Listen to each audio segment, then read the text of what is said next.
Ce matin, nous allons devoir poursuivre notre étude sur la dîme. Et par la grâce du Seigneur, j'aimerais étudier avec vous un petit point que j'intitulerai l'usage de la dîme par le ministre. L'usage de la dîme par le ministre.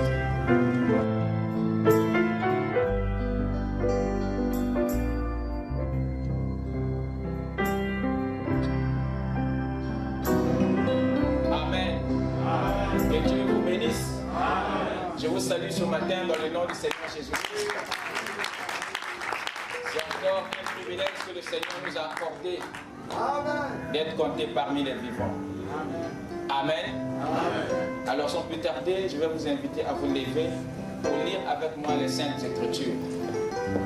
Pour voir rapidement nos Bibles dans Lévitique 22, verset 15.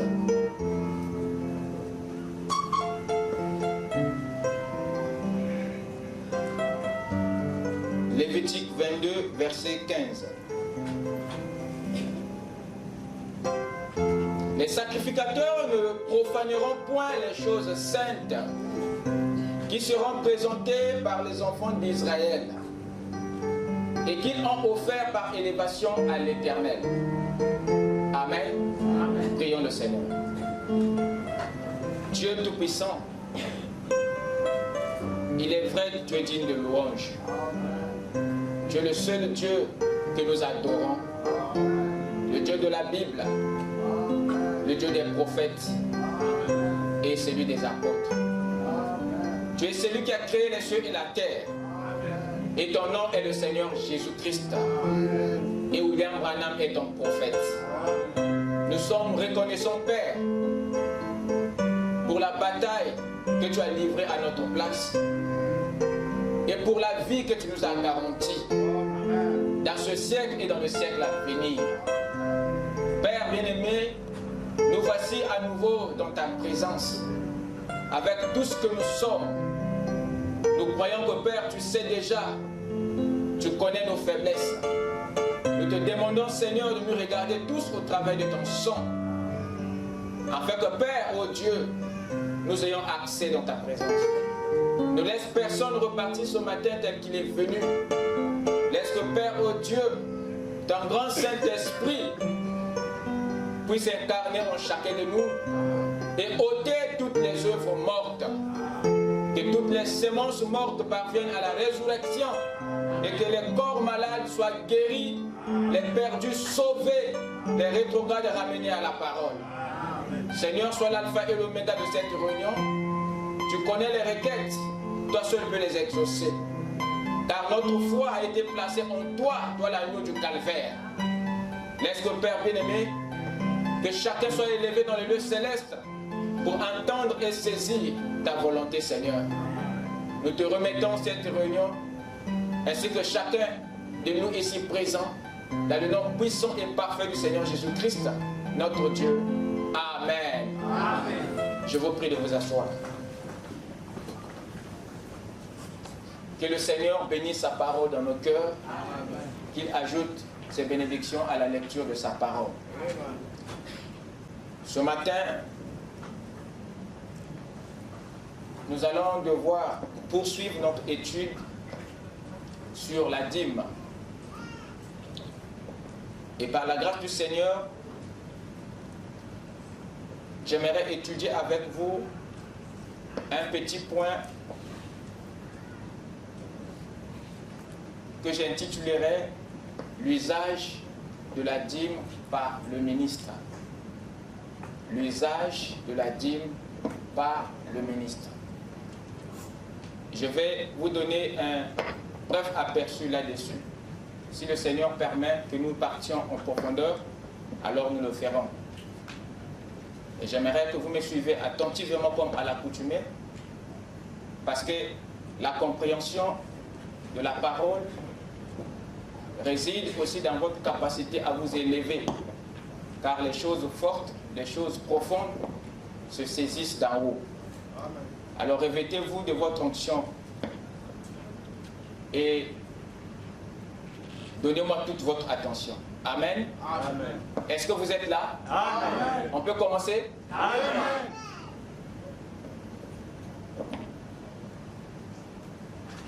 Nous avons dernièrement évoqué 7 principes en rapport avec le prélèvement de la dîme. Vous vous souvenez? Amen. Le tout premier était celui-ci. Nous avons découvert avec vous que pour ce qui concerne la dîme, il y a 2 phases essentielles. Il y a la première phase qui est le prélèvement et la deuxième phase qui est le paiement. Et pour ce qui concerne le prélèvement, nous vous avons dit que le prélèvement est en rapport avec 7 principes. Et ces 7 principes garantissent un bon prélèvement.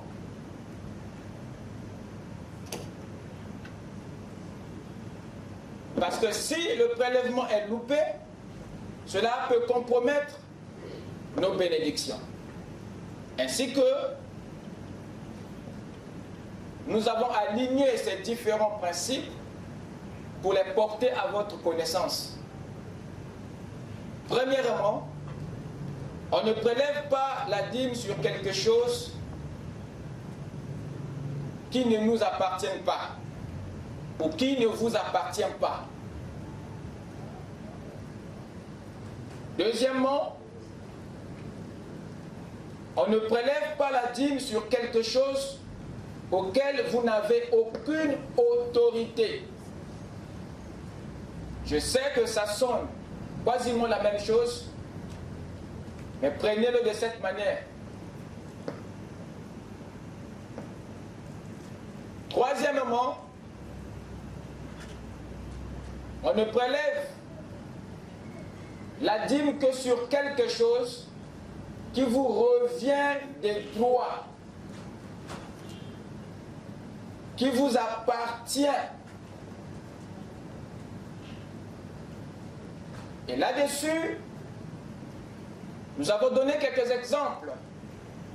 Nous avons parlé du salaire, par exemple, de notre salaire, de notre argent de poche.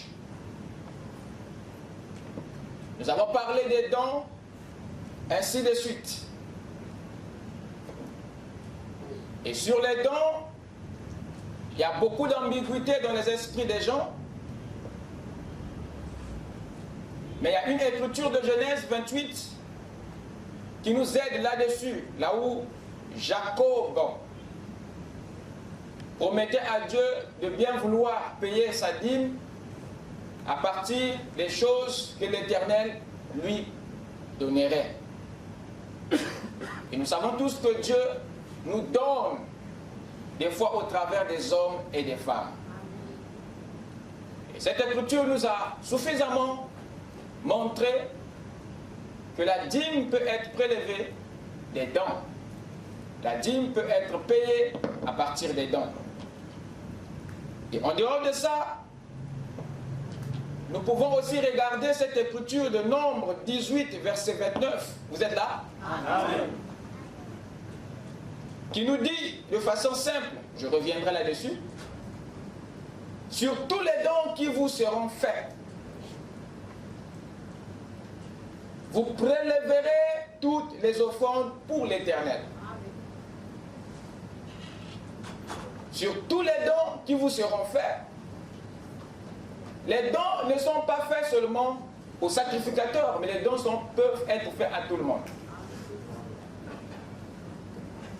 Parce que la leçon sur les dîmes ne concerne pas que le peuple, mais concerne aussi les sacrificateurs.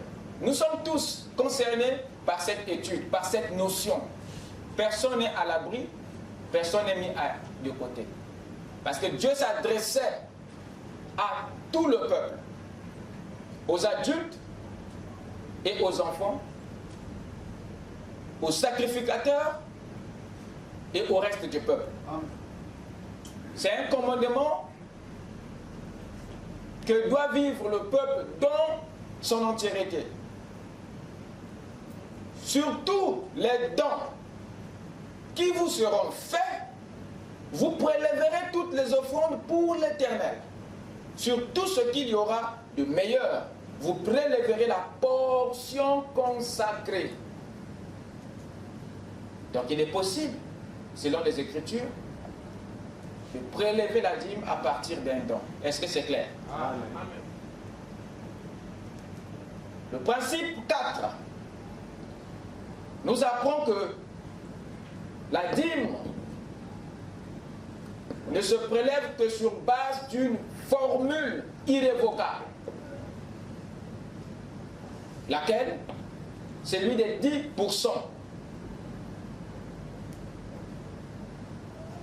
Pas de 11%, pas de 20%, mais le principe de prélèvement est le 10%, le 1 dixième. Le principe 5 nous apprend que la dîme ne se prélève pas en dernier, mais elle se prélève en premier, à cause de son principe, de son caractère prémisse.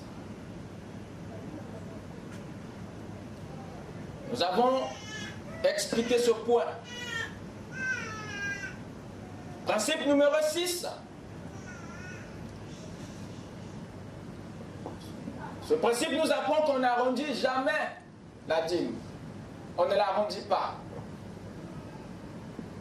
Mais par contre, on peut l'associer à une offrande,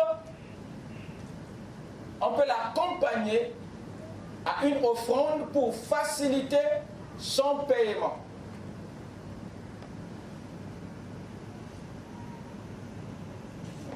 Et là-dessus,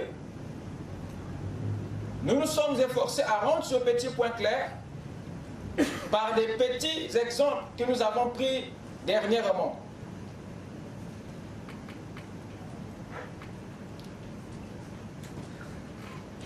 Je vais essayer de revenir là-dessus pour vous montrer comment trouver une offrande à virgule lorsque vous avez une dîme à virgule.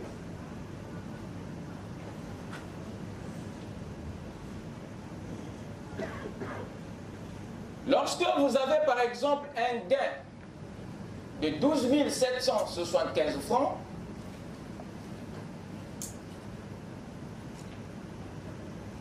et que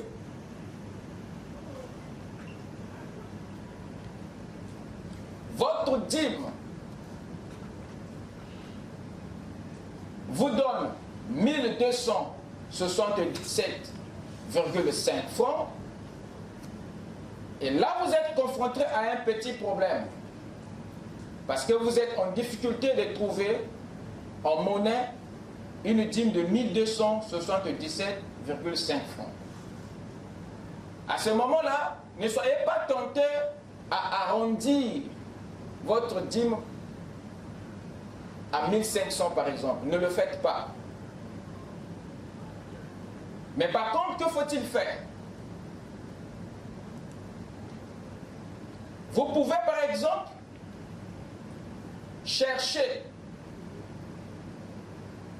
un montant supérieur à cette dîme à virgule que vous avez eue.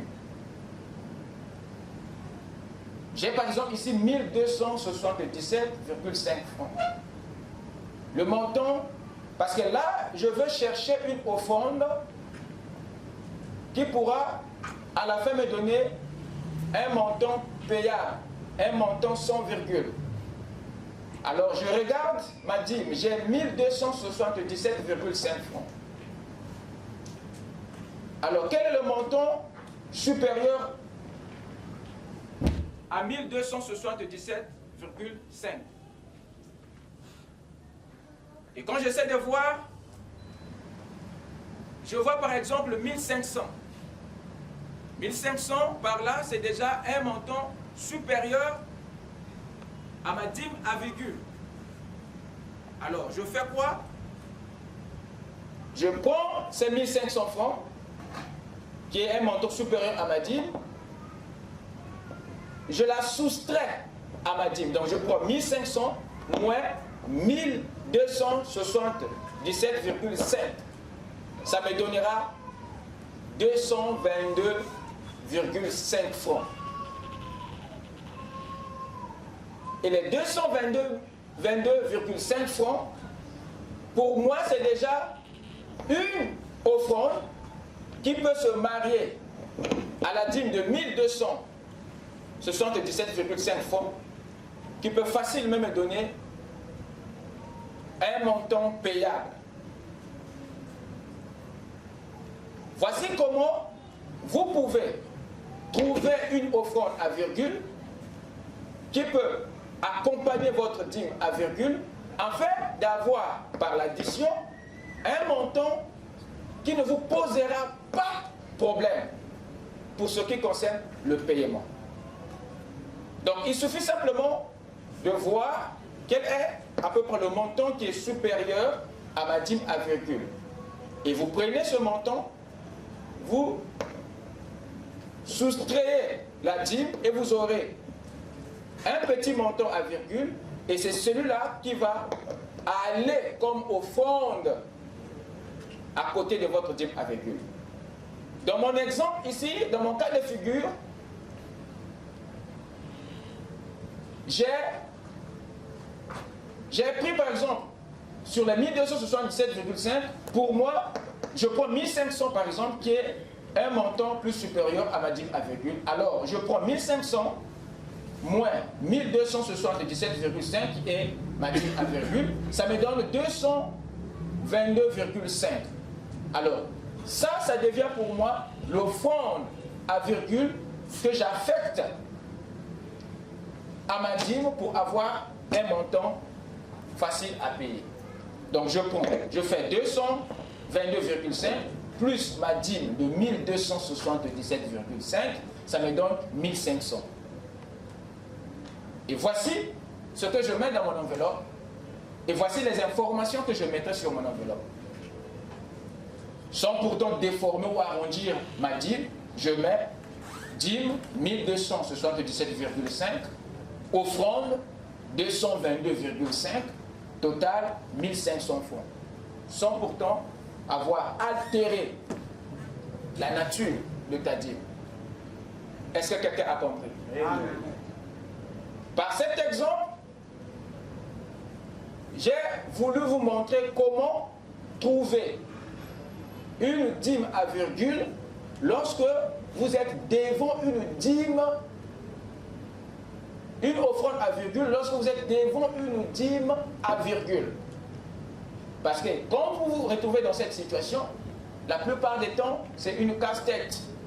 Et c'est ça souvent qui pousse parfois les gens à arrondir pour éviter les tracasseries. Au lieu d'arrondir, il y a une astuce qui vous permet de maintenir votre dîme, de maintenir le caractère, la forme, la particularité de votre dîme. C'est en cherchant simplement un montant plus élevé à votre dîme à virgule. Et ensuite, vous faites la soustraction avec votre dîme. De ce montant supérieur, vous faites cette soustraction avec votre dîme. Et ce que ça vous donnera, le montant que vous trouverez, ce sera le montant qui va correspondre comme offrande à votre dîme à virgule. Et l'addition de cela vous donnera facilement un montant facile à payer. Amen. Amen.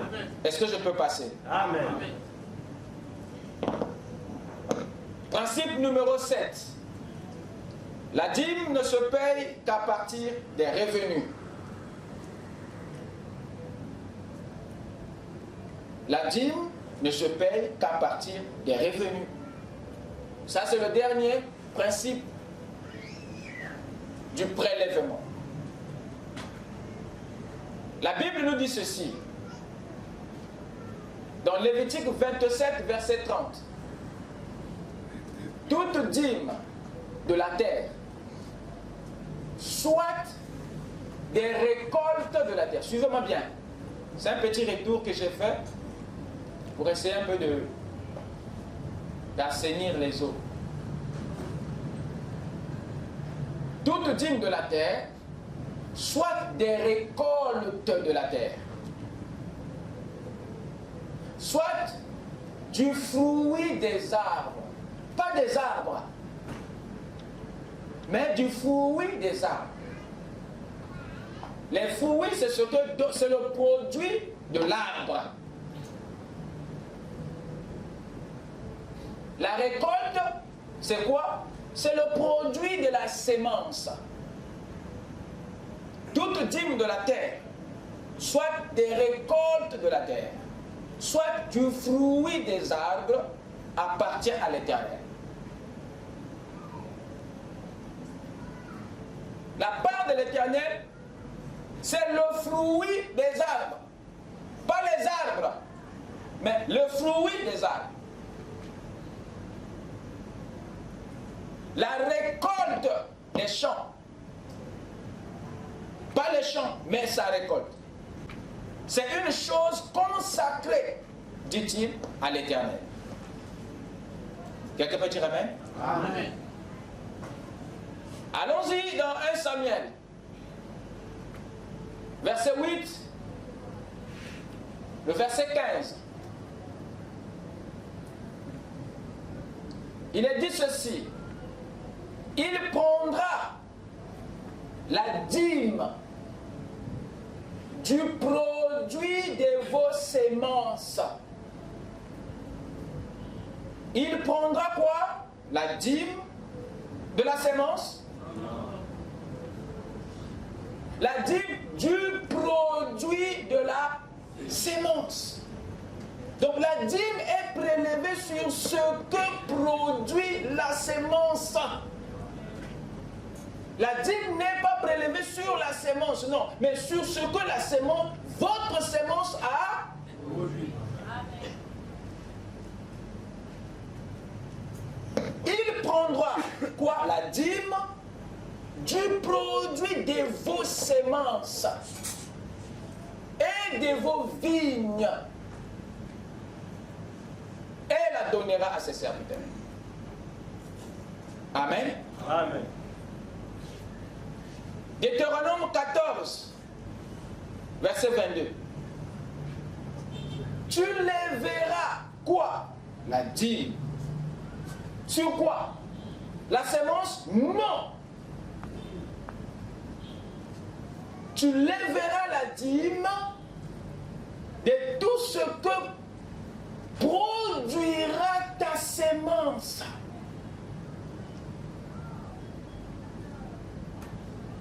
Tu lèveras la dîme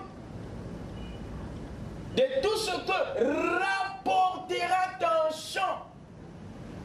C'est sur ce que rapporte le champ. C'est ce que te rapporte le champ que tu prélèves la dîme.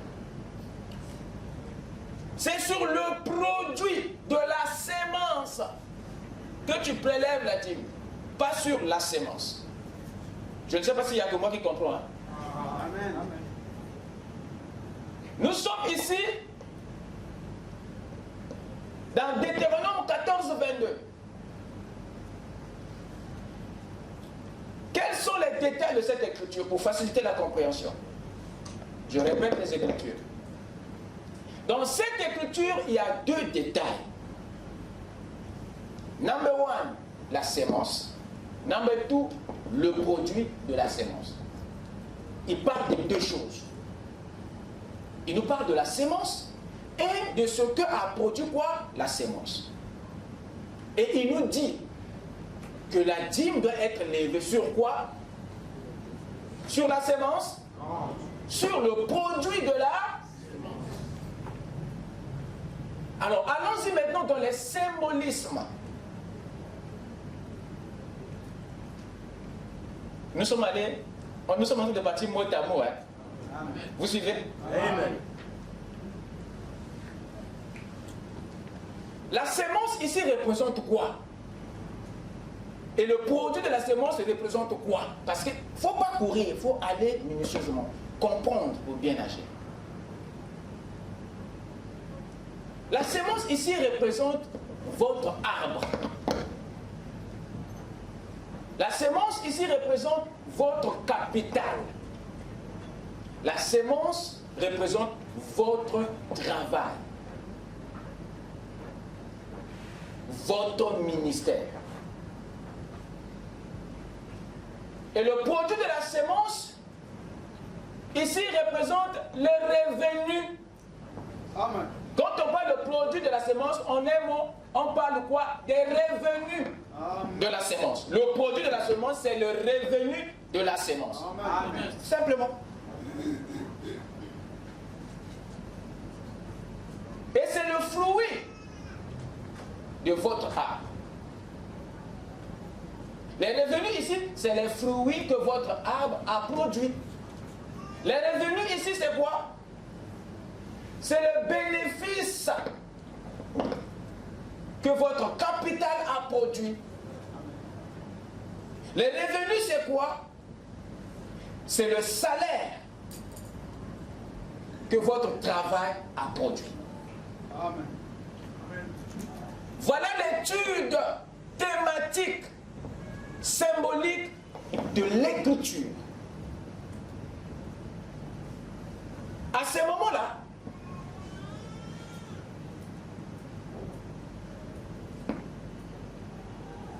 lorsqu'on revient sur l'écriture, ça devient un peu plus clair dans l'esprit. Tu lèveras la dîme de tout ce que produira ta sémence, de ce que rapportera ton champ. Amen. Amen.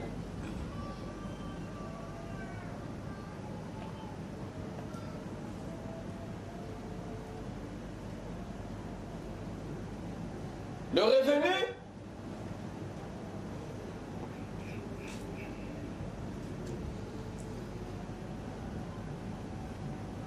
c'est le fruit de l'arbre.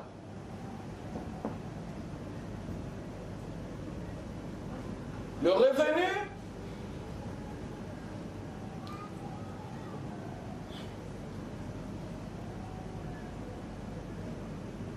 excusez-moi. Voilà. Nous étions ici.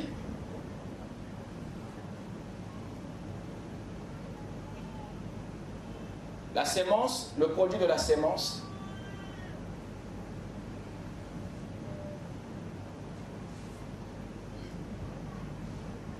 Le principe ici que nous sommes en train d'appuyer, c'est celui qui repose sur les revenus. La dîme ne se prélève que sur le revenu, c'est-à-dire la production de la sémence. Je prends un cas figurant du commerçant ici. Supposons que vous avez un fonds d'investissement de 50 000 francs. Un fonds d'investissement de 50 000 francs. Quand je parle d'un fonds d'investissement, je veux dire qu'avec 50 000 francs, tu as acheté ta farine, ton sac de farine, tu as acheté ton huile et tout ça. Un fonds d'investissement, c'est le capital. C'est votre sémence. C'est le grain que vous envoyez en terre.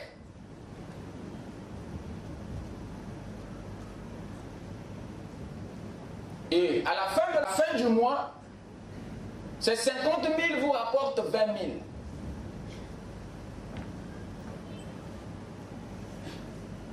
Dans ce schéma, la sémence est claire et le produit de la sémence est clair. À ce moment-là, votre prélèvement, vous prenez votre revenu, 20 000 francs, c'est les revenus de la sémence. Vous prélevez votre dîme de vos revenus. Et vous la payez.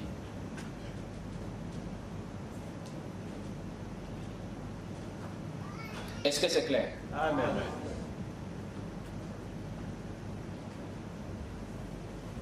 Parce que l'Écriture dit, tu lèveras ta dîme sur ce que aura produit ta sémence.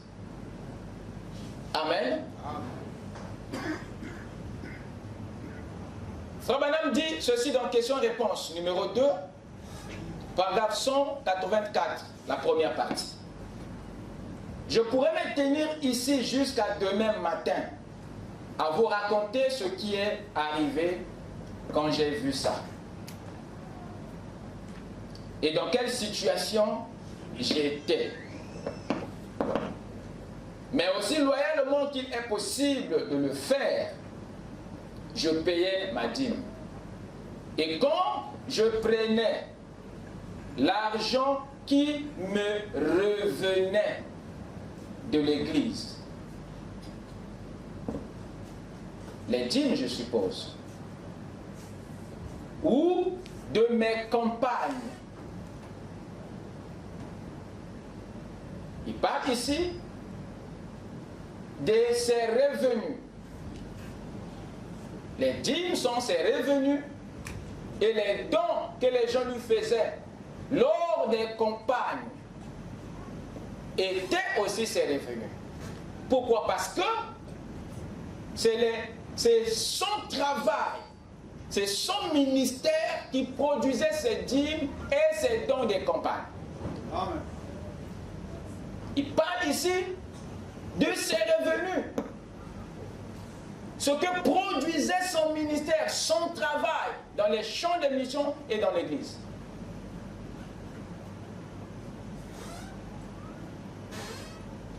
Aussi loyalement qu'il est possible de le faire, quand je prenais l'argent qui me revenait, revenu, il parle ici de quelque chose sur lequel il avait autorité, quelque chose qui le revenait de droit. Quand je prenais l'argent qui me revenait de l'église ici ou de mes campagnes, je donnais le 10e. Frère Branham prélevait sa dîme de ses revenus de l'église, les dîmes, et de ce qui lui était donné lors des campagnes. Pourquoi? Parce que c'était ses revenus. Et comme le dit le principe, il applique la dîme sur les revenus, ce que a produit son travail, son ministère. Je suis clair? Amen.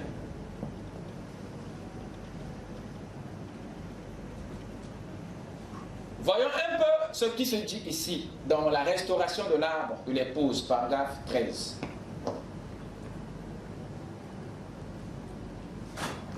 J'ai un précieux ami âgé. Il est probablement ici quelque part. Il vient de Chicago. Il s'appelle Stewart. Il a environ...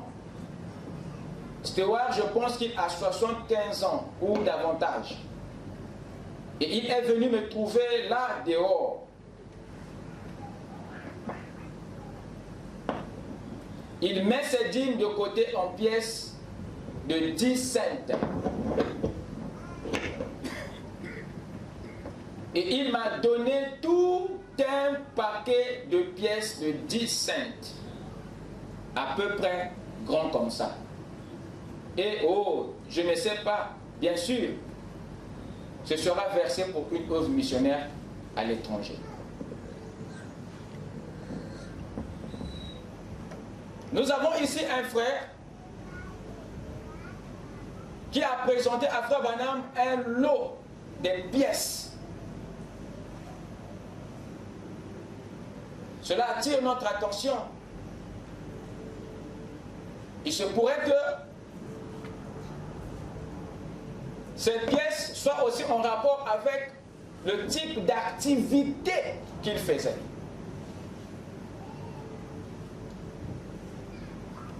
Et ça, Ça montre de façon claire les épargnes régulières ou peut-être journalières qu'il faisait. On ne détermine pas ici son activité, mais la dîme, l'état de sa dîme peut quand même nous faire voyager, peut nous faire imaginer un peu le type d'activité. Ça pouvait peut-être être, je présume, un boutiquier.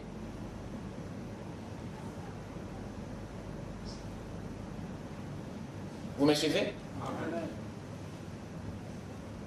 Donc pour les commerçants, par exemple, pour faciliter, parce que dans la dîme ici, il y a aussi la gestion qui entre là-dedans sans que vous vous apercevez. Il y a aussi la gestion, le suivi de vos avoirs, de vos ressources, de vos revenus. Donc il y a aussi comme un esprit de contrôle que le Seigneur nous enseigne par le prélèvement et le paiement de la dîme. Il y a aussi comme une gestion financière. Parce que il y a certaines activités où le prélèvement n'est pas facile. Et ça demande beaucoup d'attention et de suivi.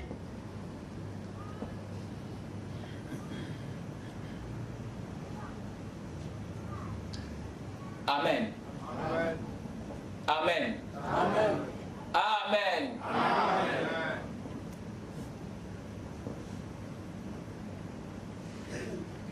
Pour le cas de ceux, par exemple,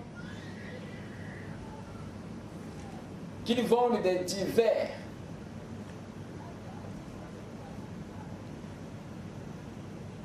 c'est pas facile, mais vous êtes tenu de suivre, parce que quelqu'un d'autre ne le fera pas mieux que vous. Alors, vous avez deux possibilités. Soit de suivre vos ventes dans la semaine ou par jour. C'est pour ne pas se tromper. Ou vous misez sur une prévision faite d'avance.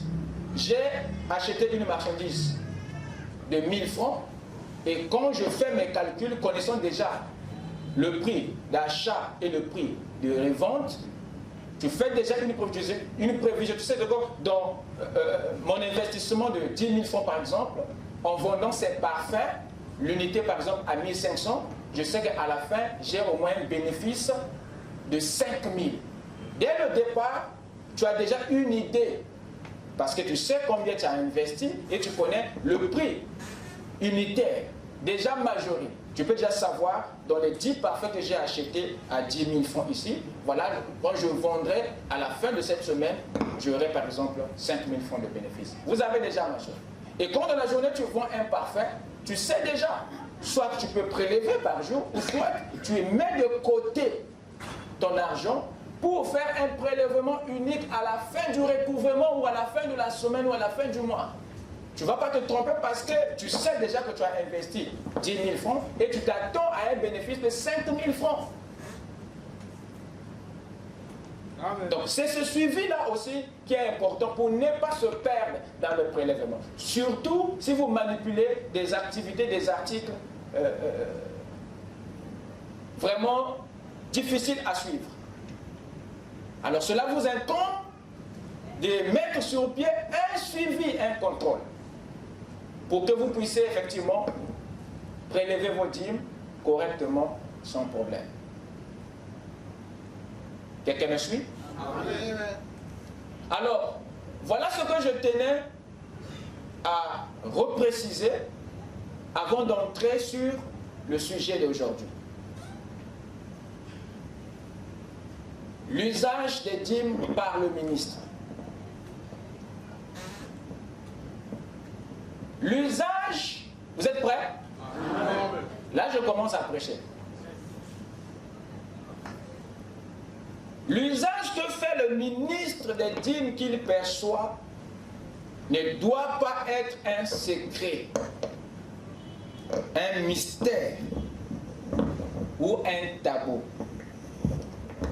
Non, monsieur. Car ceux qui soutiennent l'évangile, les ministres et l'Église par leurs dîmes doivent savoir à quoi leurs dîmes sont employées. Très important. Amen. C'est pour cela que William Branham en parlait ouvertement, pour que les gens sachent l'usage qu'il faisait des dîmes qu'il recevait d'eux.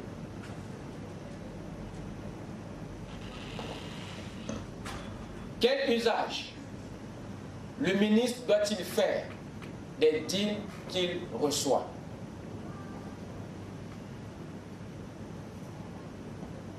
Quand le ministre reçoit les dîmes, suivez-moi bien, il doit à son tour prélever la dîme des dîmes qu'il a perçues du peuple. Ce qui divise ses avoirs en deux parties. La dîme qu'il a prélevée des dîmes et le reste des dîmes, c'est-à-dire les 90%. Il en est de même pour vous. Quand vous gagnez votre argent, vous prélevez votre dîme et il y a un reste, c'est les 90%. Alors, qu'est-ce qui se passe? L'usage que le ministre fera de la dîme des dîmes ne sera pas forcément le même pour le reste des dîmes. Ne sera pas forcément le même. La dîme des dîmes a un usage. Le reste des dîmes a aussi un usage. Voici par exemple ce que la Bible nous enseigne. Nous apprend sur le prélèvement et l'usage de la dîme des dîmes par les Lévites. Nombre 18, versets 25 à 26. L'Éternel parla à Moïse et dit: tu parleras aux Lévites et tu leur diras, lorsque vous recevrez des enfants d'Israël la dîme que je vous donne de leur part, comme votre possession, vous en prélèverez une offrande pour l'Éternel, une dîme de la dîme.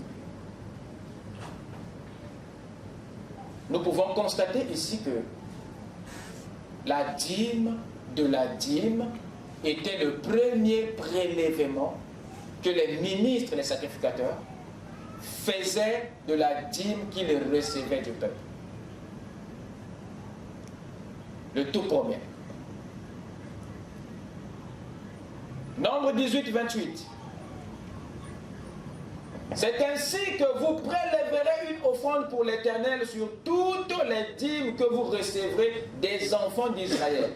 Et vous donnerez au sacrificateur Aaron l'offrande que vous en aurez prélevée pour l'Éternel. Cette dîme de la dîme qui a été prélevée par les sacrificateurs à partir des dîmes que le peuple avait payées était donnée à Aaron, le souverain sacrificateur, le père des sacrificateurs, le patriarche, le géniteur. Qui était-il? Aaron était un autre ministre. Amen. Donc la dîme de la dîme allait chez un autre ministre. La dîme de la dîme allait chez le patriarche. La dîme de la dîme Allez chez le surveillant général. Allez chez le géniteur. Et la paye de cette dîme était et restera le premier usage des dîmes par les ministres. Conclusion. La dîme des dîmes est le premier usage des dîmes par le ministre. Vous êtes là? Amen. La dîme des dîmes est le premier usage des dîmes par le ministre. Selon la Bible. Amen. Amen. Voilà le tout premier usage. Elle est prélevée et payée pour soutenir un autre ministre. Est-ce que c'est clair? Amen. Nous sommes en train de parler sur l'usage des dîmes par le ministre.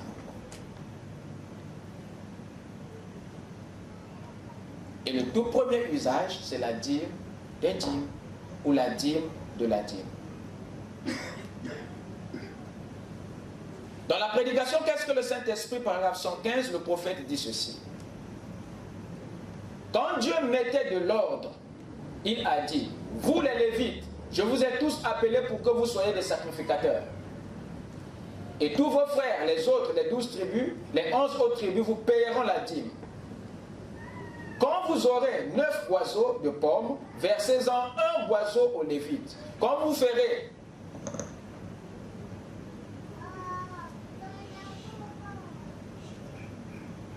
aurez 9 oiseaux de pommes, vous en verserez un oiseau aux Lévites.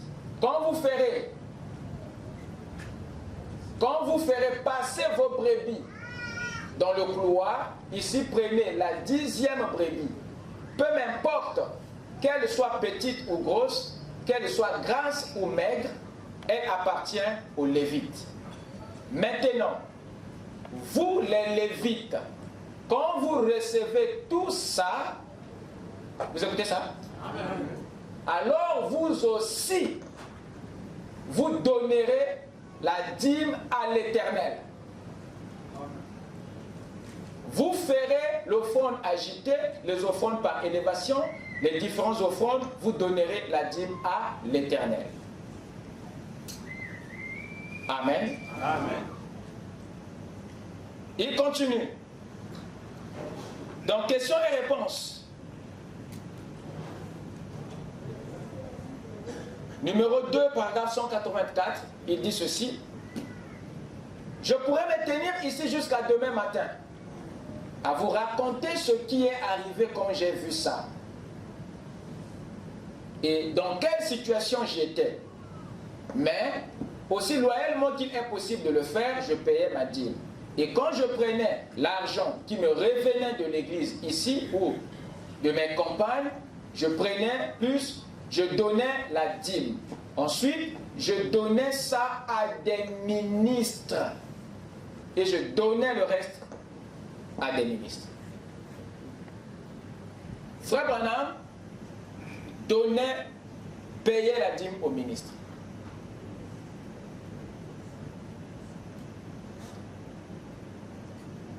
Quand je prenais l'argent qui me revenait, je donnais le 10e.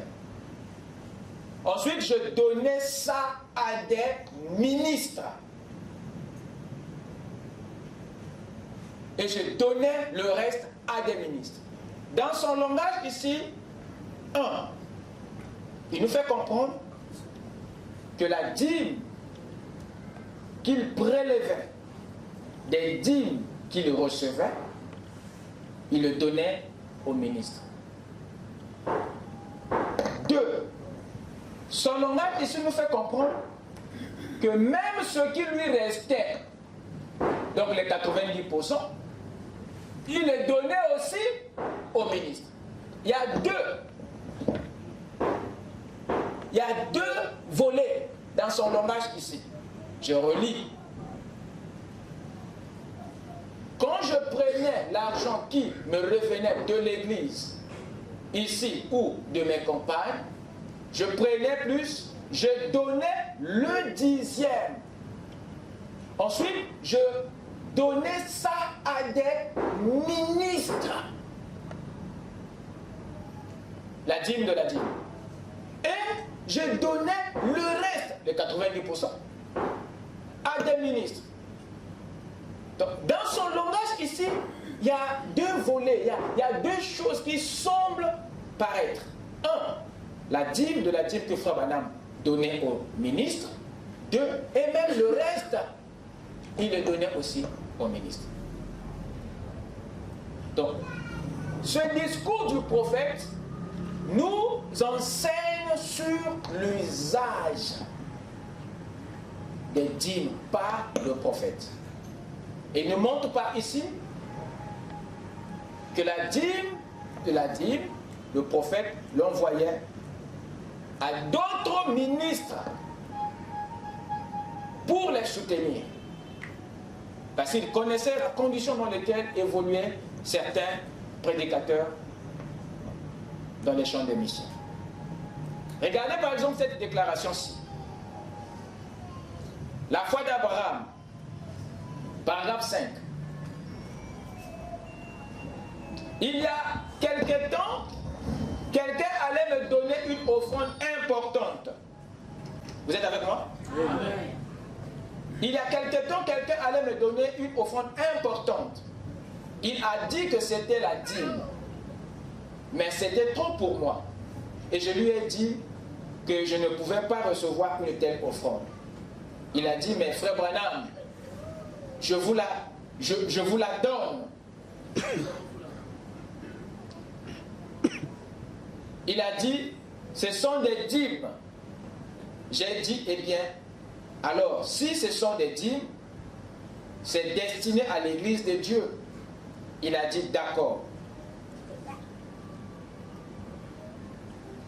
J'ai dit, eh bien, si le Seigneur vous a donné de telles dîmes, c'est qu'il a déjà quelqu'un, quelque part, des gens à qui les donner. Ils sont tous là dans le champ missionnaire partout. Et comme je sais qu'il y a des missionnaires qui prêchent dans des champs missionnaires sans chaussures, prenant 2 repas par semaine, je peux me passer de quelque chose moi-même et je pense que nous tous, nous le pouvons pour aider ces pauvres frères qui combattent pour la cause de Christ. Amen. Donc Frère Branham savait qu'il y a des ministres dont des besoins quelque part. Et c'est à eux que Frère Branham pensait au sujet des dîmes qui lui étaient donnés. À ceux qui étaient réellement dans le besoin. Parce que ça part pour aider un autre ministre qui est dans le besoin. Ce n'est pas celui qui a déjà... Non. Là où il y a vraiment un besoin. Vous sentez que ce prédicateur, il est dans la savane là-bas, dans la brousse et tout. Les conditions sont difficiles. Il a décrit ici des missionnaires qui prêchent dans des champs missionnaires sans chaussures. Il est en train de décrire. Sans chaussures. Il dit il prend 2 repas par semaine. Donc il prend un repas le lundi et le dernier c'est le dimanche. Le reste des jours, c'est des jeûnes pamba. Et voilà vers quoi sa pensée part. Il dit que c'est eux. C'est mieux de les soutenir cela.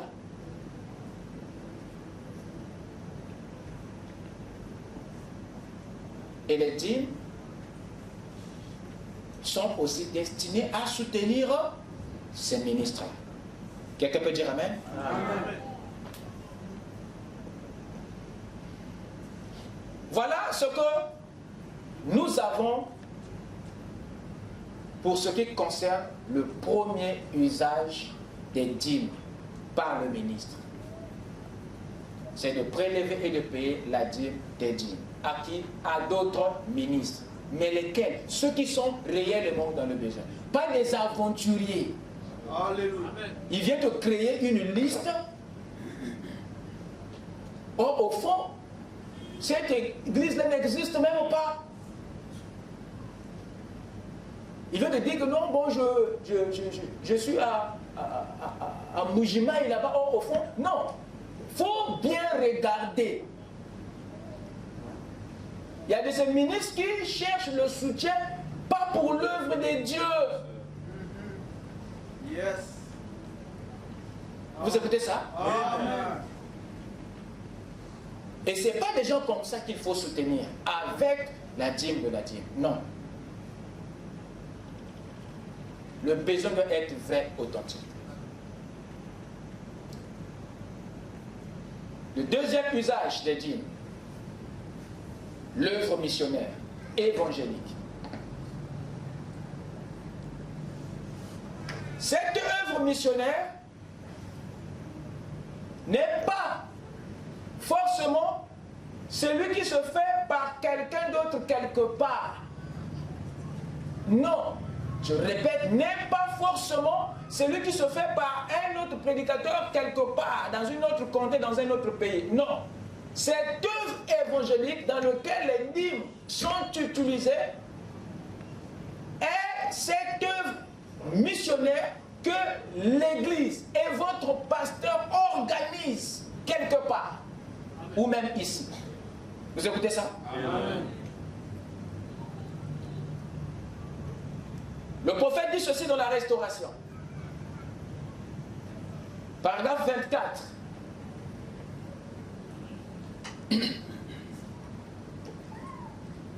Il n'y aura pas un seul sou.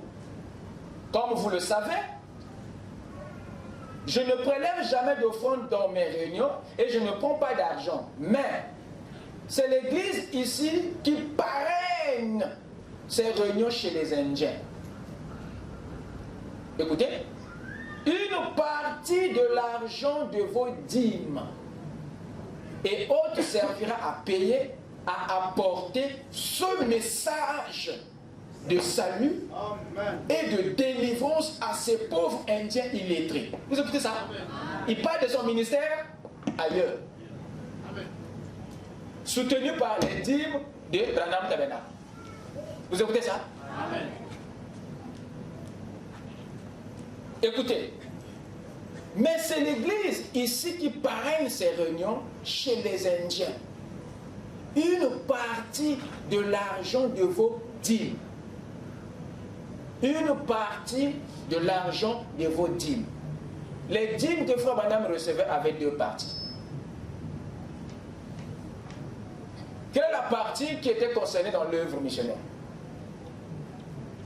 Parce qu'il dit qu'une partie, nous savons que la dîme que le prophète recevait, quand il recevait les dîmes, le prophète prélevait le dixième, n'est-ce pas? C'était la première partie. Et il y a une autre partie qui restait, n'est-ce pas? Amen. Et ici il dit, une partie de vos dîmes était utilisée dans l'œuvre missionnaire. C'est quelle partie? Parce que la première partie a un usage, non? Oui. La première partie, c'est quoi? C'est la dîme. Il a dit. Et ça part où? Chez un autre ministre. Oui. Donc ce qui reste peut en disposer pour l'œuvre missionnaire. Amen. Est-ce que c'est clair? Alléluia. L'usage des dîmes par le ministre.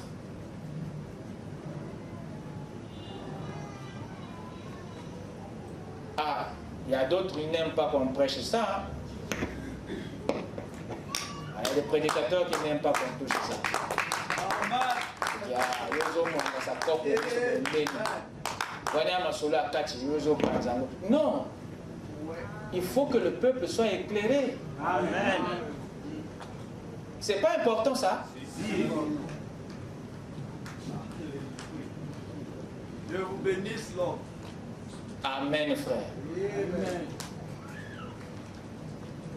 Une partie de l'argent de vos dîmes et autres servira à payer, à apporter ce message du salut et de délivrance à ces pauvres Indiens illettrés. Tel que je suis ici, j'ai une mission à 100 km. Je veux le faire avec quoi? C'est avec les dîmes que vous me donnez. C'est avec les dîmes.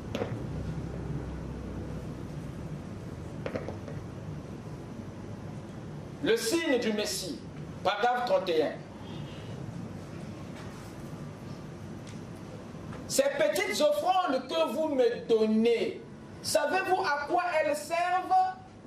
Frère Branham vient, il dit à l'Assemblée, il dit, pour que l'Église sache ce qu'il fait de ce que le peuple lui donne comme dîme et offrande. Il y a des comme un bon matin.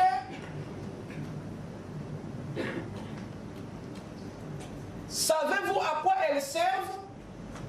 Je suis allé à Porto Rico et en Jamaïque il y a quelques semaines où on a compté 40 000 convertis en 9 soirs. Qu'est-ce qui a permis cela? Vous pouvez répondre? Vos dîmes. Voilà. Amen. Voilà.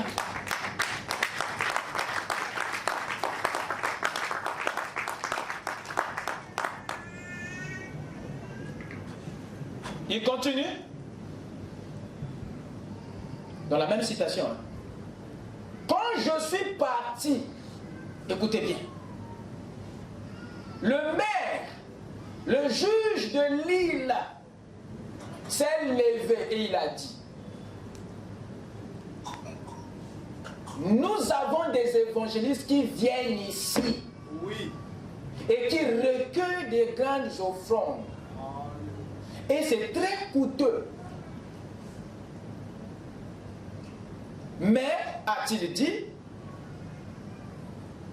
je préfère lire ça ici. Mais, a-t-il dit, quand frère Branham est venu, il n'a même pas demandé un sou. Amen.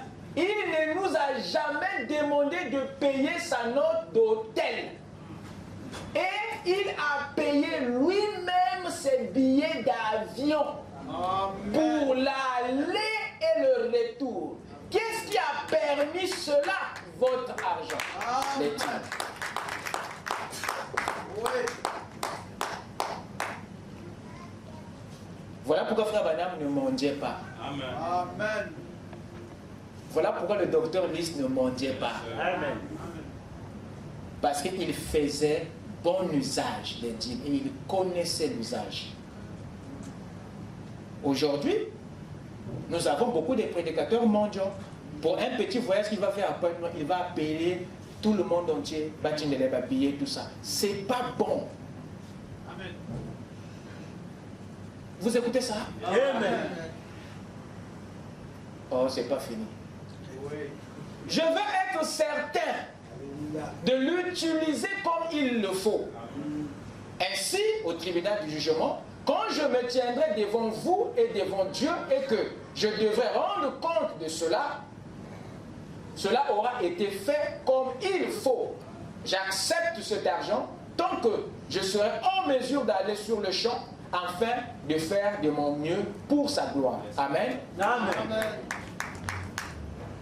Dans la prédication qu'entends-tu, Élie, paragraphe 45, il dit ceci. Paragraphe 4 à 5, pardon. Il dit ceci. Tout récemment, je suis allé dans les îles. Et là, 40 000 personnes ont donné leur cœur à Christ au cours de 9 soirées. Et le gouverneur de l'île parlait lorsque je quittais. Et il parlait de l'impact que cela avait sur les gens. Il a dit qu'il y avait une chose à noter. Je ne demande jamais de l'argent. Je n'ai jamais de ma vie prélevé une offrande. Je ne l'ai jamais fait de ma vie. Quand vous écoutez Frère Branham dire ça, je n'ai jamais de ma vie prélevé une offrande. Il y a des gens parfois qui n'arrivent pas à comprendre. Comment il dit ça alors que non, on lui donne des offrandes? Pourquoi? Non, non. De quoi le prophète parle? Le prophète parle ici d'une tendance, voyez-vous, qui était dans la plupart des évangélistes de l'époque. C'est-à-dire, les gens demandaient de l'argent. Oh, écoutez, bon, le pasteur va devoir partir à tel endroit, il a besoin du billet. Est-ce que vous pouvez passer une offrande pour le billet? Voilà, donc les gens prélevaient ces fonds pour certaines choses. Et ça dérangeait un peu Frère Branham. Le prophète n'appréciait pas la manière que les gens dépouillaient le peuple. Amen. C'est de ça qu'il parle. Parce que les prédicateurs, à son époque, le faisaient. Et ça, il n'était pas d'accord. Quand je n'ai jamais prélevé, c'est-à-dire qu'il vient, il pose un problème à l'église et il fait passer une offrande pour son billet, pour ceci, pour cela. Et ça, il ne le faisait pas. Parce que ce n'est pas propre pour lui. Et nous sommes issus de son école. Amen. Amen. Amen. Amen.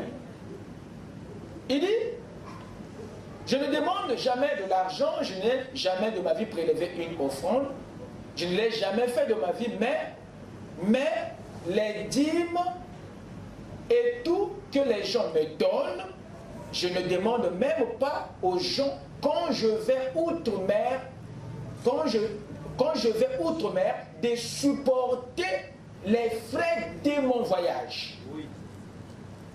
Amen. Il ne demande pas aux gens de supporter les frais de son voyage. Pourquoi? Parce qu'il avait des dîmes.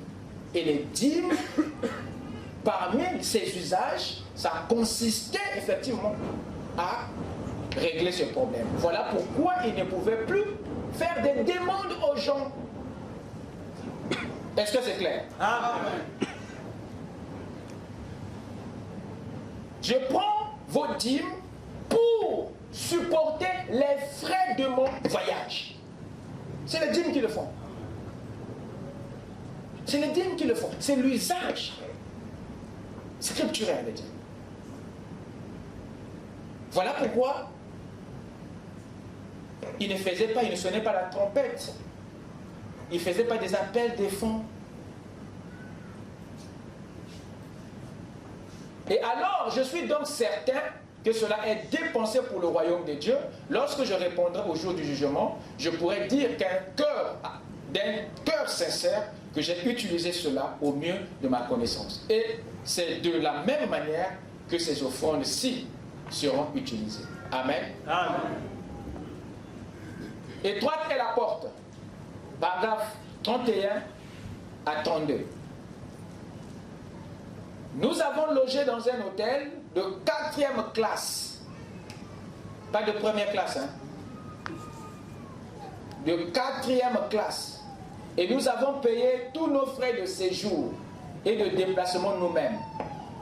Vous y avez vous-même contribué avec les dîmes que vous m'envoyez. C'est grâce à cela. Je veux que vous sachiez que dans toutes ces choses, il y a une part qui vous revient. Et dans le grand jour glorieux à venir, Dieu vous récompensera. Amen. Amen. Je continue ma lecture.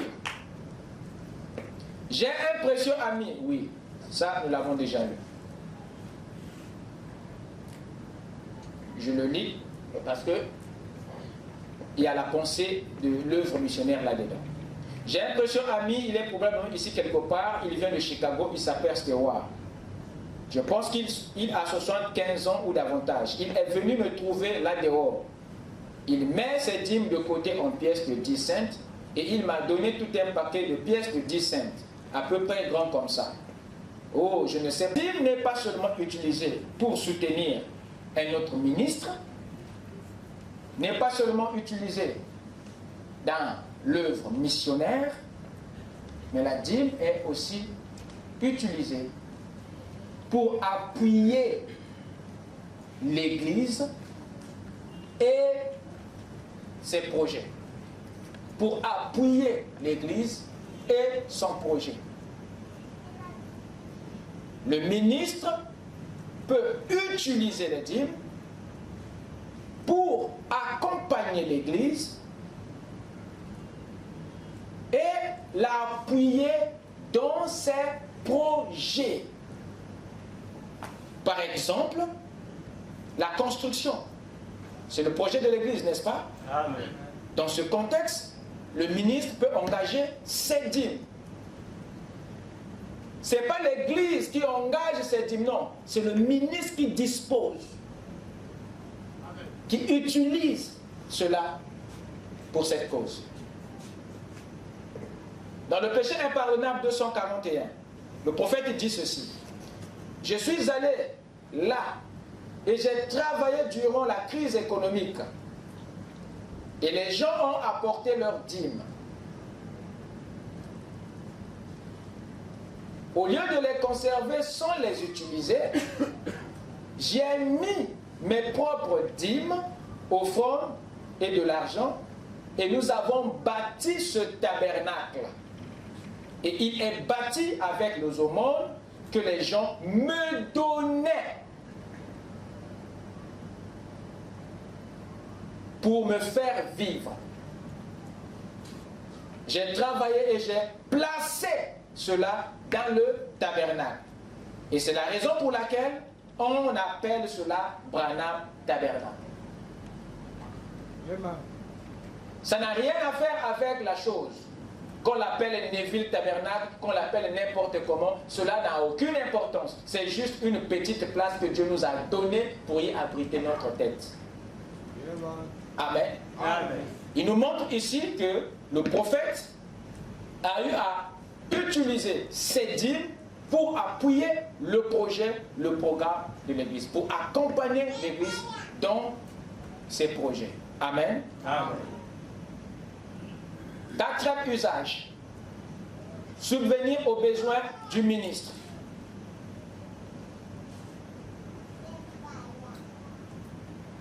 Nombre 18, 30 à 32. Tu leur diras, quand vous en aurez prélevé le meilleur, la dîme sera comptée aux Lévites comme le revenu de l'air et comme le revenu de la cuve.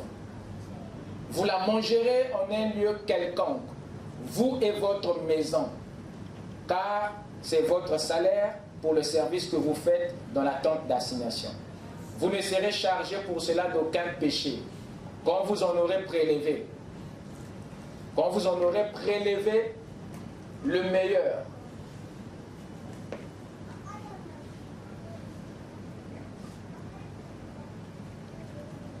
Vous ne profanerez point les offrandes saintes des enfants d'Israël et vous ne mourrez point. Ici, le Seigneur était en train de donner les dîmes comme moyen de subsistance aux sacrificateurs. Et il leur met en garde de ne pas profaner les choses saintes que le peuple donnait. Raison pour laquelle les dîmes que vous voyez là, une fois que cela n'est pas bien utilisé, peut détruire la vie d'un serviteur de Dieu. Lorsque Frère Branham disait qu'il y a trois choses, et parmi lesquelles il y avait l'argent, il parlait de l'argent de l'Église. Souvenez-vous? Parce que ça peut détruire. Ça peut détruire. Ce n'est pas seulement dans le sens de voler ou de usurper, non, mais dans le sens de l'utilisation. Raison pour laquelle ici, c'est Dieu qui donne ça comme moyen de subsistance aux Lévites, mais il leur met en garde de ne pas les diffamer. Parce qu'il y a un usage et ça doit suivre. Le prophète dit ici, dans les Hébreux chapitre 7, première partie, paragraphe 121. Abraham avait la promesse. Et cet homme a béni Abraham qui avait la promesse. Qui était ce? Les fils de Lévi payaient la dîme à leurs frères, ou leurs frères leur payaient la dîme.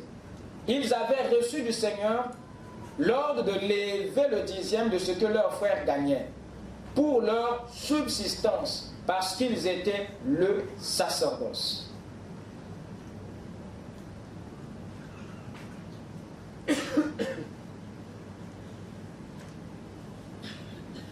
Dans le signe, paragraphe 444, la première partie, le prophète dit, « Regardez, je me rends bien compte que, savez-vous, ce sont vos dîmes et vos offrandes qui me procurent de quoi vivre. »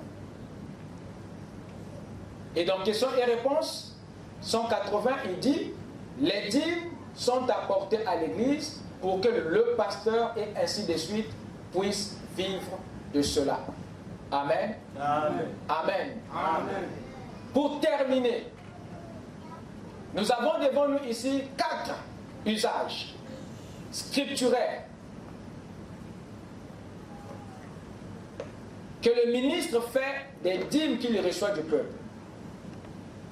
Premièrement, soutenir les autres ministres. Avec quoi? La dîme de la dîme. Deuxièmement, œuvrer dans les champs des missions, dans le cadre d'évangélisation. Troisièmement, les dîmes sont utilisées pour accompagner l'Église et ses projets. Quatrièmement, les dîmes sont utilisées par le ministre pour subvenir aux besoins de son ministère ou de sa maison. Voilà à quoi est destiné de façon scripturaire l'usage des dîmes. Amen. Amen. Amen. Amen. Que Dieu vous bénisse. Amen.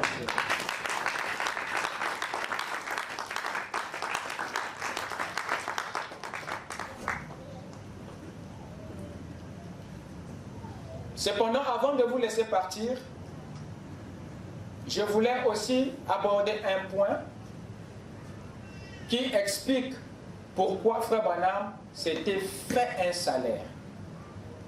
C'est un aspect des choses que beaucoup aussi, auxquels les gens s'interrogent. Frère Branham s'était fait un salaire parce que les lois de l'État où il se trouvait l'imposaient.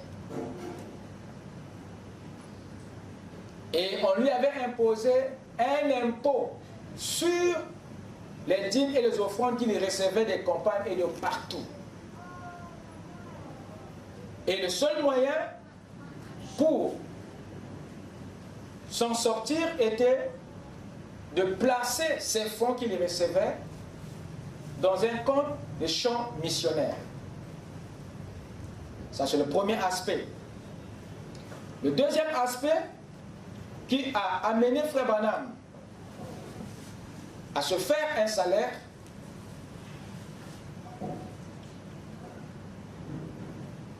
le deuxième aspect était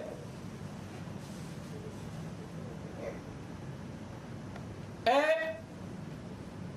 usage contraire qu'il faisait, qui lui a coûté quelque chose. Je vais aller ici dans questions et réponses. Numéro 2, paragraphe 184, où je préfère commencer un peu au début pour vous donner la pensée. Je vais terminer par ici, parce qu'il se pourrait que ça soit une préoccupation quelque part. Dans la prédication, qui dites-vous que c'est? Paragraphe 236, il dit ceci. J'apprécie, je ne voulais pas avoir cette offrande, frères et sœurs.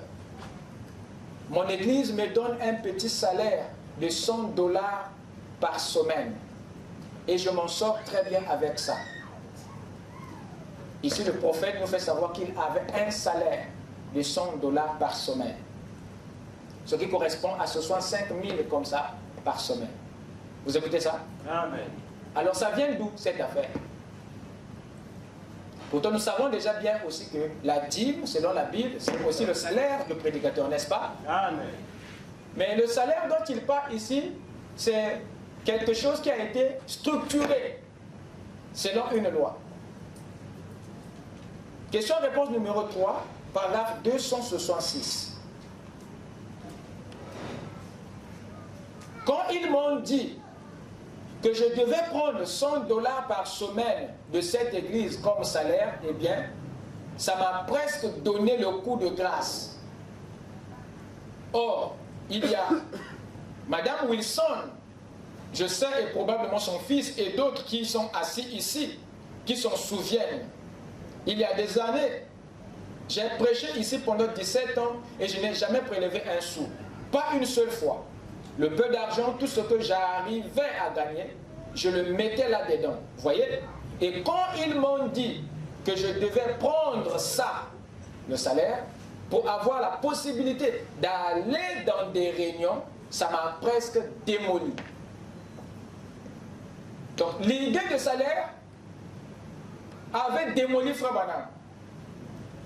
Parce que quelque part, il sait que la manière que l'État voulait établir les choses n'était pas à 100% scripturaire. Mais le prophète devait se plier aux lois de l'État. Qu'est-ce qui s'est passé? Allons-y avec moi donc. Question et réponse numéro 2, paragraphe 184. C'est ici, il donne d'autres détails qui ont attiré l'attention du gouvernement sur ça pour l'aligner à cette loi qui a obligé le prophète à se faire un salaire. C'était une contrainte. Je répète, c'était une contrainte. Mais ça n'a pas aussi empêché le prophète de faire bon usage de payer ses dîmes. Écoutez, je pourrais me tenir ici jusqu'à demain matin à vous raconter ce qui est arrivé quand j'ai vu ça. Et dans quelle situation j'étais. Mais aussi loyalement qu'il est possible de le faire, je payais ma dîme. Et quand je prenais l'argent qui me revenait de l'église ici ou de mes campagnes, je donnais le 10e. Ensuite, je donnais ça à des ministres. Et je donnais le reste à des ministres. Il continue. Et quand je ne pouvais pas faire ça, c'est-à-dire quand il ne pouvait pas donner la dîme de la dîme au ministre, ou le reste de ses dîmes au ministre, quand il ne pouvait pas faire ça, alors il dit, voici ce qu'il faisait. J'en gardais 10%. Il ne le donnait plus. Il dit, j'en gardais 10% et j'en donnais 90% à Dieu. Vous suivez? Vous suivez? Amen. Puis, quand la loi m'a dit que je ne pouvais pas faire ça, qu'il fallait que je prenne, et que si je le faisais, le montant complet allait être déclaré sur mon compte, alors là, j'ai dû omettre ça. Et placer l'argent dans les champs d'émission à l'étranger, et tout, et ne prélever qu'un salaire là-dessus de 100 $ par semaine, et je paye ma dîme là-dessus. Vous avez compris? Voilà d'où est parti le salaire de Frère Branham. Amen. Amen. Amen. Amen. Je tenais à vous éclairer aussi sur ce point, vu que on était devant un sujet apparent. Que le Seigneur vous bénisse. Qu'il vous bénisse abondamment.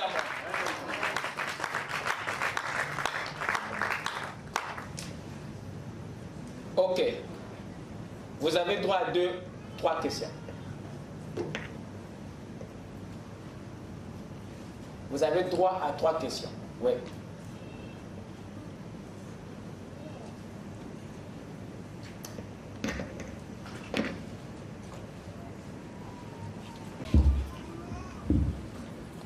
Merci beaucoup, pasteur.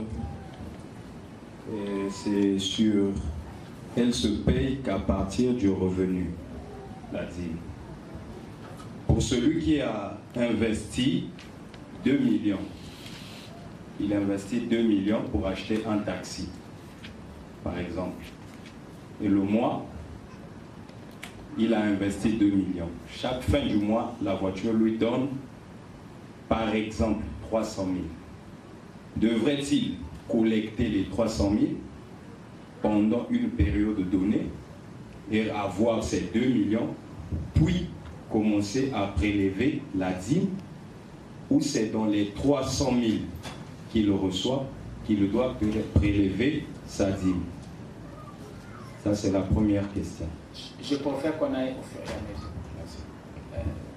Vous avez acheté la voiture à 2 millions, n'est-ce pas? Oui. Au départ, votre capital était 2 millions. Et c'est 2 millions que vous avez converti en véhicule. Donc ça veut dire que non, le véhicule, c'est les 2 millions convertis. Donc le capital ici, c'est votre véhicule. Parce que c'est lui qui vous produit maintenant des revenus chaque fin du mois. N'est-ce pas? Donc le capital ici, c'est le véhicule. J'insiste, dans cette affaire de dîme, il faut simplement retrouver le capital et repérer le revenu. Le prélèvement sera facile. Vous avez ici votre véhicule qui est maintenant, qui représente les 2 millions. Ça veut dire que ce véhicule va générer, que ce soit une course de 1000 francs et tout ce qu'il va générer, ça devient des revenus de la voiture. Donc en d'autres termes, c'est les 2 millions-là qui vous produisent les 300 000, les revenus. Donc c'est sur ce que produit la voiture, la sémence, que vous prélevez la dîme. Maintenant, tu as parlé des 300 000 ici qui viennent d'où? Vous avez parlé de... Après les 2 millions, vous avez parlé de 300 000. J'ai parlé de 300 000. C'est les revenus alors. Hein? Si déjà les 300 000, peu importe le produire après son achat, c'est déjà les revenus de votre capital, de votre sémence qui est la voiture. La dîme s'applique sur tous les revenus que le véhicule génère. Je ne sais pas si j'ai répondu.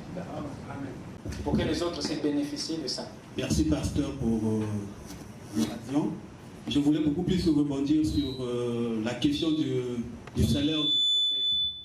Parce qu'il s'est plié aux contraintes de la loi du pays et il s'est fait un salaire. Mais qu'en est-il de nous, les ministres, pour cette question-là?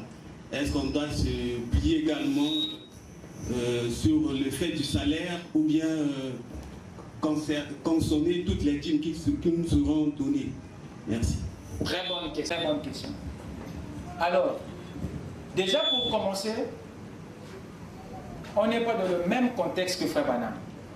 Pourquoi? Parce que les lois qui ont frappé Frère Branham dans son état ne nous frappent pas ici. Il n'y a pas une loi aujourd'hui qui vous impose quelque chose sur les dîmes que vous recevez jusqu'à maintenant. Mais par contre, dans le temps où Frère Branham était, il y avait des lois qui l'ont poursuivi et qui l'ont contraint à là. Nous, on ne peut pas s'y mettre parce qu'on n'est pas devant la même contrainte. Donc, nous, on continue à les gérer comme le dit les Écritures. Alors, vous réfléchirez le jour où la contrainte va se présenter. Amen. Amen. Amen. Amen. Une dernière. Je veux rebondir sur le revenu concernant le salaire brut. Vous avez dit que on doit payer avec le salaire brut. Maintenant, ma question est de savoir. Alors, dans ce salaire, y compris le 10% de Dieu, est-ce que le serviteur de Dieu qui perçoit la dîme ne paie-t-il pas les taxes? Les taxes? Oui. Quelles taxes? Puisque dans le salaire brut, le bien-aimé doit payer les taxes. Il doit l'État lui soutient les taxes, impôts, ainsi de suite. Donc ma question est de savoir, puisque le serviteur de Dieu qui perçoit la dîme, eh bien, lui, il est exempt de ces taxes-là. Raison pour laquelle je vous demande, est-ce que lui, il n'a pas le droit de payer ces taxes? Très bonne question. D'abord, pour commencer, le pays dans lequel nous vivons, presque dans tous les pays du monde, il y a des lois. Il y a des lois qui gèrent les organisations, les institutions, qui gèrent les associations. Et parmi ces lois-là, il y a des exceptions. Il y a des institutions qui paient les impôts, mais il y a d'autres qui ne le payent pas. C'est en fonction, je crois, de ce qu'ils font, de ce qu'ils poursuivent dans le pays. Je prends un exemple. Nous sommes une association à caractère culturel. Autant qu'église, autant qu'association que nous sommes exonérés des impôts. Mais par exemple, un établissement, une autre structure, a droit de payer les impôts. Eux, ils peuvent se lever pour dire, mais comment se fait-il que nous, on paie les impôts alors que l'Église ne paye pas les impôts? Du moment où l'Église aussi fait entrer des fonds. Quelqu'un peut se lever. Mais il y a des raisons qui ont fait que ceux-ci soient exonérés des impôts et d'autres non. Pour dire que le prédicateur, dans notre pays ici, il n'y a pas de texte. Est-ce qu'il y a un texte? Mais par contre, une société dans laquelle tu es embauché ou moi je suis embauché, qui est contrôlée par l'État, est soumis aux impôts. Et par conséquent, il est obligé de prélever les impôts dans nos revenus. Mais le même gouvernement n'a pas encore statué sur la situation des pasteurs en rapport avec les impôts. Parce que je pense que le jour où ça arrivera, je lèverai aussi ma main pour dire que le pape commence à payer les impôts. Parce que c'est aussi un prédicateur. Que les pasteurs de l'église protestante commencent aussi à payer, et les prêtres. Parce que nous sommes tous des serviteurs de Dieu. Donc le jour où ça va arriver, ça doit être une loi universelle, ça doit commencer par le pape, et à ce moment-là, nous tous aussi on commencera à payer les impôts. Même pour l'heure, nous sommes, permettez l'expression, des chanceux. Que Dieu vous bénisse. Amen. Amen. Pour les autres questions, j'avais une question qui m'a été donnée en bout de papier, je l'ai oubliée dans le sac. Bon, le responsable pourra s'approcher, à la fin je pourrai lui répondre. S'il y a des questions, vous pouvez écrire. Prochainement, je peux répondre ça en public, dans l'esprit d'édifier d'autres qui se posent des questions mais qui n'ont pas le courage de les poser. Voilà pourquoi c'est toujours important parfois. Ce qui est posé à 8 clos, ça soit répondu à 10 clos, parce que ça va édifier. Amen. Amen. Je vous aime de tout mon cœur. Avec nos têtes inclinées, ma foi regarde à toi, toi l'agneau du calvaire. Frère Jada.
Prions l'Éternel. Tendre Père Céleste, nous te disons merci pour la grâce que tu nous as permis de se rassembler dans ta maison. Amen. Pas pour voir un an, Seigneur Jésus-Christ, pour te rencontrer, Seigneur. Très humblement, ô Dieu Père Céleste, tu nous as parlé d'un principe capital sur la gestion des dîmes, Seigneur. Ô Dieu Père Céleste, cela est tombé droit dans notre cœur. On peut voir comment cela a éclairé nos visages et a fait bondir notre cœur de joie, Seigneur. De savoir que, ô Dieu Père, notre dîme, Seigneur Jésus-Christ, ne tombe pas, Seigneur Jésus, sur une mauvaise terre. Ô Dieu Père Céleste, mais plutôt sur ton terrain, là où ça va se multiplier, Seigneur. Et de nous donner la possibilité, ô Dieu, de grandir dans nos activités, Seigneur. Et cela produit ensuite les effets que cela, ô Seigneur Jésus-Christ, est structuré, Seigneur, dans ta parole. Voici que nous sommes arrivés à la fin. Bénis ton serviteur qui a déployé toute cette énergie et ton peuple qui s'est rassemblé pour écouter également, Seigneur. Que dans l'ensemble, nous serons bénis de toi, Seigneur. Permets que notre rentrée ou notre retour, Seigneur Jésus-Christ, soit assuré de toi comme tu l'as fait pendant notre arrivée, Seigneur. Si cela te plaît, ô Dieu, que dans les jours à venir, nous puissions encore se rassembler ici pour la cause de ton nom, Seigneur. Bénis le pouce partout dans le monde, que la gloire et l'honneur te reviennent aujourd'hui, au siècle sans fin, dans le nom tout suffisant de Seigneur Jésus-Christ. Amen.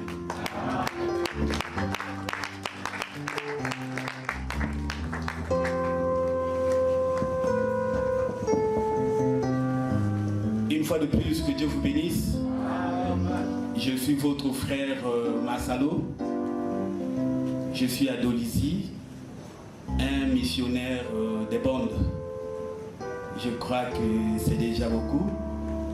Et la personne qui m'a beaucoup influencé, c'est votre pasteur. Je vous ai écouté parler du pasteur Lys. Il en a beaucoup parlé sur la mission des bandes. Et c'est l'une des personnages qui m'a influencé sur cette optique-là. Et aujourd'hui, prôné par le prophète Joseph Branham. Et nous sommes derrière lui pour le soutenir dans cette vision. Que Dieu vous bénisse.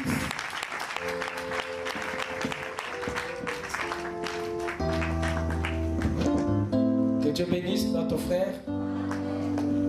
Vous êtes la bienvenue au tabernacle du nouveau sacerdoce. Et saluez les frères à Dolisie quand vous y serez.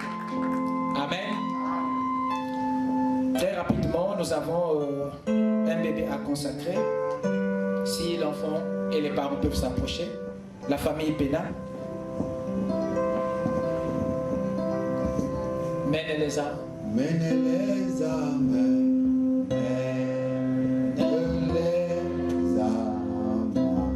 La croix où le sang fut répandu.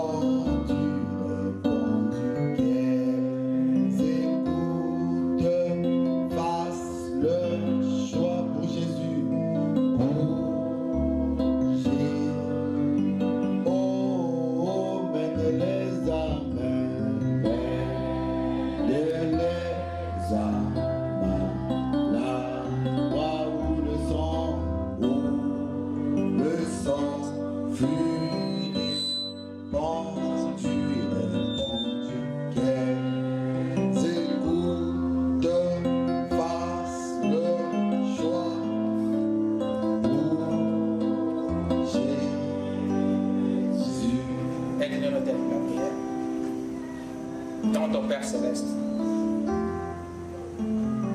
Nous te remercions, Père, pour ce merveilleux don que tu as fait à cette famille Pena. Oh Dieu, il est écrit dans ta parole que tu es le donateur de tout don excellent et parfait. Merci infiniment, Père, d'avoir soutenu la maman pendant le travail et d'avoir, Seigneur, oh Dieu, été là pour la venue de Joseph.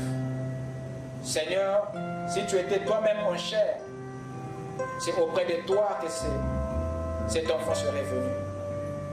Si le prophète était là, c'est lui qui l'aurait fait. Mais comme tu es un Dieu qui agit dans la continuité, Seigneur, tu as sanctifié l'Église pour que tu puisses continuer ton œuvre au travers d'elle. C'est pour cela, Seigneur, tu as suscité les ministères pour continuer, Seigneur, l'œuvre. C'est pourquoi, Père, en ton nom, Père, je consacre cet enfant. Laisse que tes bénédictions reposent sur lui. Qu'il grandisse sous ta protection et que ton sang le protège contre les maladies, les pandémies, les épidémies. Et que, Père, oh Dieu, s'il y a un lendemain, Seigneur, qu'il soit un don pour sa génération, une bénédiction pour sa famille. Père, que le diable ne puisse jamais le voir, de nuit comme de jour. Que la colonne de feu garde son âme, son corps et son esprit. Donne aux parents la sagesse et les moyens nécessaires pour les lever dans la voie du Seigneur. Père bien-aimé, à toi, Seigneur, nous consacrons sa destinée. Je prie, Père bien-aimé, que tu le bénisses, sa vie, sa croissance, dans le nom puissant et parfait du Seigneur Jésus-Christ. Amen.